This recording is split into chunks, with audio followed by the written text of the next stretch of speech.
For this process, I just used a flour sack towel to run my seawater through, and it worked perfectly. I simply held the flour sack towel over my stock pot and ran the seawater through it, trapping all of the sand and debris in the filter.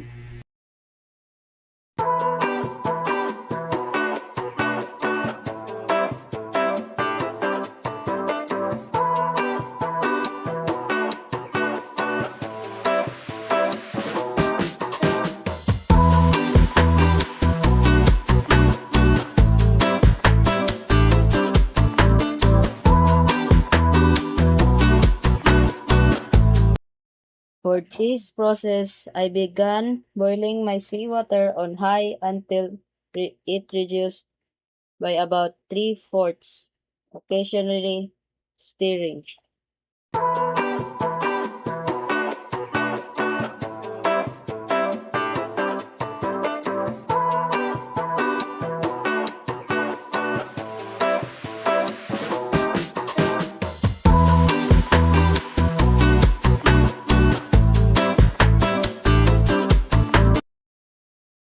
Once I began to see salt crystals forming at the bottom of my pot, I reduced the heat to medium and began stirring more frequently so I didn't scorch my salt.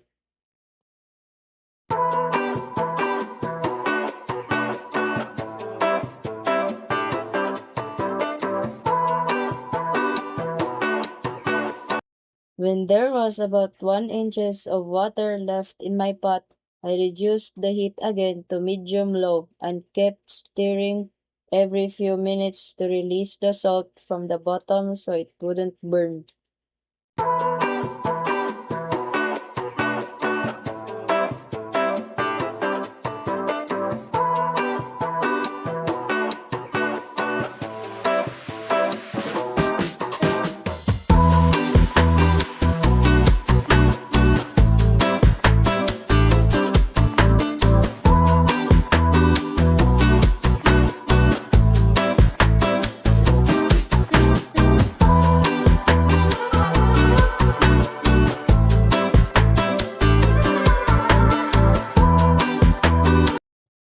Once most of the water had evaporated, I reduced the heat to low and continued to stir my salt until it was completely dried out.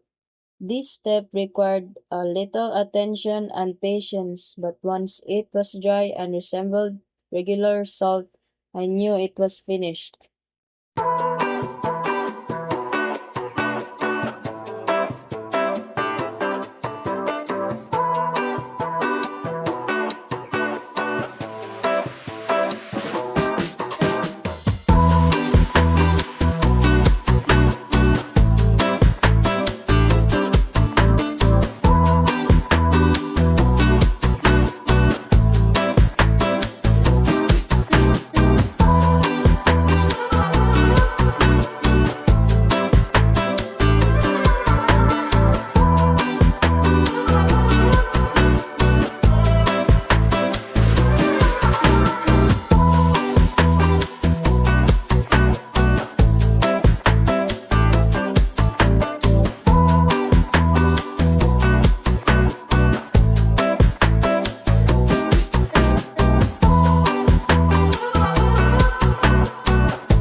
Once the salt reaches a certain concentration, it's impossible for living bacteria to grow on it.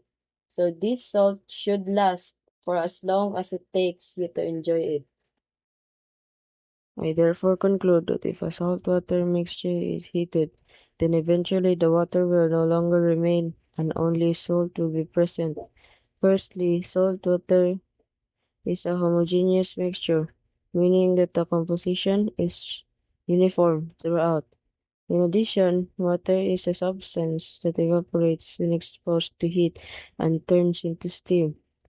The water changed state from a liquid to a gas because the water reached its boiling point, while the salt was still in solid form, just as it had been in the mixture. In simpler words, salt water can be separated through evaporation because water has a lower boiling point.